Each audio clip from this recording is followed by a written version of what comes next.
Assalamualaikum teman-teman. Oke, kita lanjutkan pembelajaran mengenai CATIA ya. Kemarin kan pada video sebelumnya kita sudah belajar tahapan awal untuk memulai penggunaan dari software CATIA.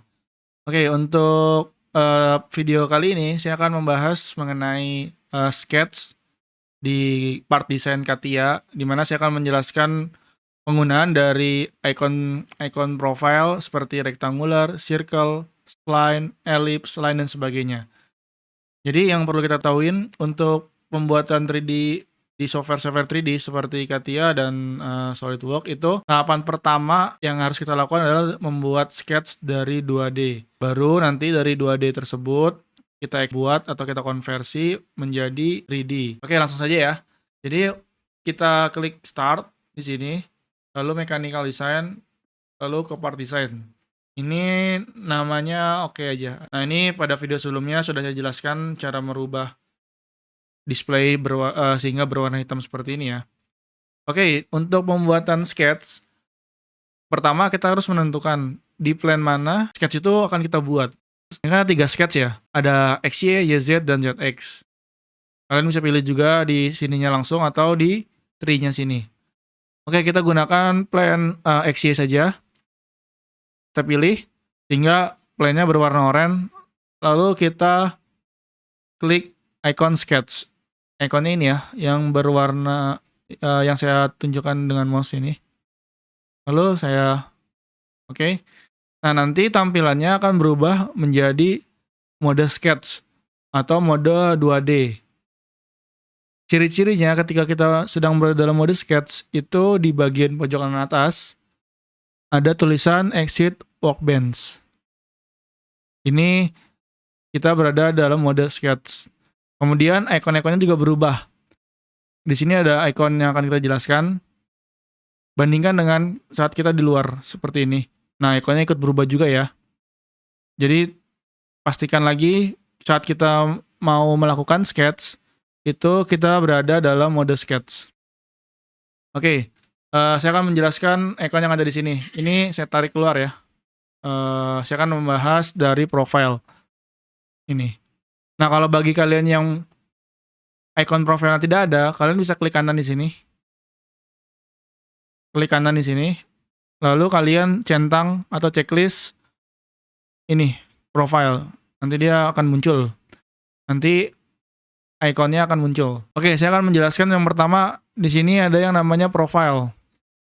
Jadi fungsi dari profile ini itu kita bisa membuat garis tanpa putus ya. Nah, seperti ini. Kemudian di sebelahnya bedakan dengan line ya.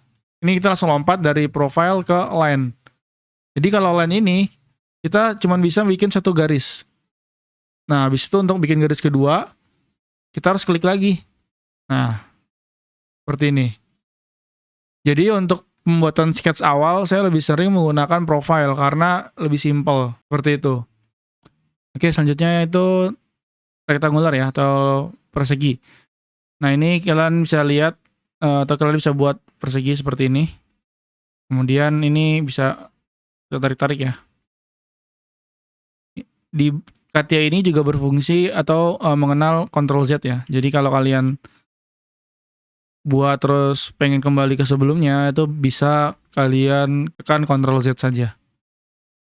Nah, kemudian ini rectangular biasa, kemudian ini saya lengkapin saja karena ini pembuatannya juga sama rectangular, cuman jarang saya gunakan ya. Kemudian di sini ada yang namanya elongated hole. Jadi kita pilih satu, kemudian pilih dua, lalu kita tarik. Nah, ini bentuk dari elongated hole. Nah, nanti mungkin di beberapa kasus kalian bisa menggunakan profile ini ya. Nah, selanjutnya itu ada sama cylindrical elongated hole. Kita klik satu, klik dua, lalu kita pilih mau berapa derajat, lalu kita atur diameternya.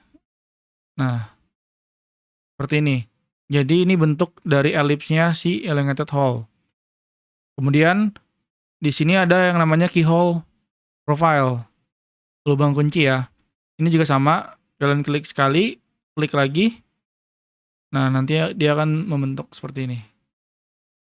Nah, lagi ya, kita klik sekali, lalu arahnya kemana, kita klik lagi. Lalu diameter untuk lingkaran kecil dan diameter untuk lingkaran besar. Seperti ini. Kemudian di bawahnya ada heksagon. Nah, di sini kita bisa pilih. Nah, ini segi 6 ya, heksagon ya. Kemudian di bawahnya ada center rectangular. Jadi pembuatan perseginya itu dimulai dari center. Nah, baru ke arah luar. Beda sama yang awal tadi. Kalau yang awal itu dari ujung ke ujung. Dari ujung ke ujung ini. Kemudian yang paling bawah ini pembuatan yang paralel. Ini ya, kita pilih. Seperti ini. Nah, jadi dia butuh 2 garis.